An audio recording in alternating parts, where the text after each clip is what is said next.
Well, hello, St. Peter's, and welcome to our daily reflections.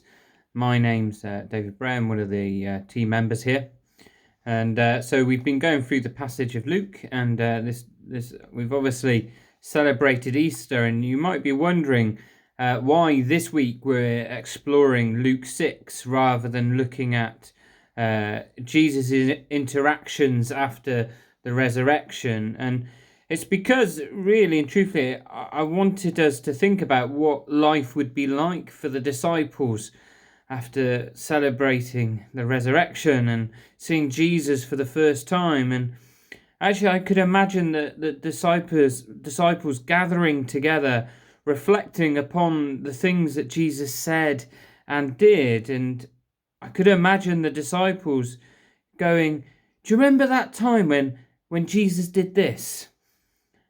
And Jesus said that." And I could imagine the disciples reflecting upon Luke 6, really. So this week we'll look at Luke 6, and perhaps you'd like to put yourself in the position of the disciples who were still very much in hiding, still a little bit scared after the resurrection, wondering what was next. And we're going to, this morning and this afternoon, whatever time you watch this video, we're going to be looking specifically at Luke 6, verses 1 to 11. So if you've not had chance to read that, then stop the video, do that now. Now, this passage at the beginning of Luke chapter 6 is sometimes, I think, one that we can overlook. But I think actually it's an important passage, and perhaps when we look at Luke 6, 1 to 11, we can think, oh, the Pharisees, they were just a bit fussy, a bit over the top with things. But actually what Luke, the writer of Luke, is trying to get us to do is to ask a question. The question that the writer is wanting us to ask is, who does this Jesus think he is? It's then that makes us think a bit more, doesn't it? And this is where the writer of the gospel is quite clever. Who do I think Jesus is? And that's a question that we've wrestled with for a long time. And we wrestle with that question of who is Jesus, particularly at times like this when we're facing suffering. To paraphrase C.S. Lewis, to say the things that Jesus did, he's either liar, lunatic, or he is Lord. And that's a paraphrase from C.S. Lewis's book, Mere Christianity, which is really worth a read.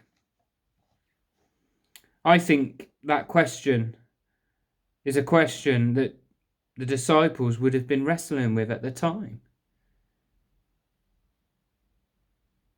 It certainly was a question that Thomas was wrestling with. You have to come to a decision about Jesus.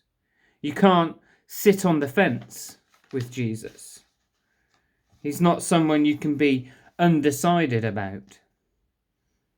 For those who decide that Jesus, he isn't telling the truth, well, then I guess life carries on as normal for you, and your grasp for the different bits of meaning in life that you can find.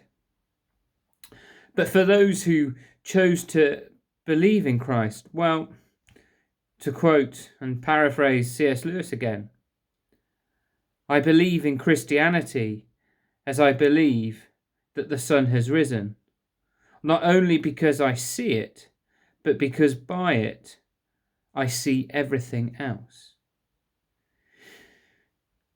Because of Christ, moments like the one we're facing right now are not moments of fear.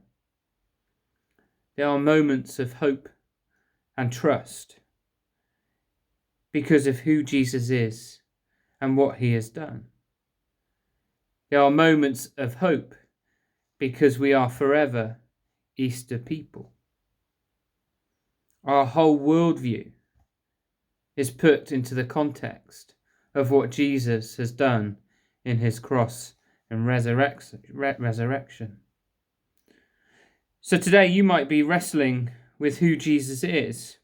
And I'd encourage you to maybe explore an Alpha course here, either with us at St. Peter's in Bolton or perhaps a church near you. But today, you have to make a decision about Jesus. Is he your Lord? Take care, St. Peter's. Stay safe. Stay well.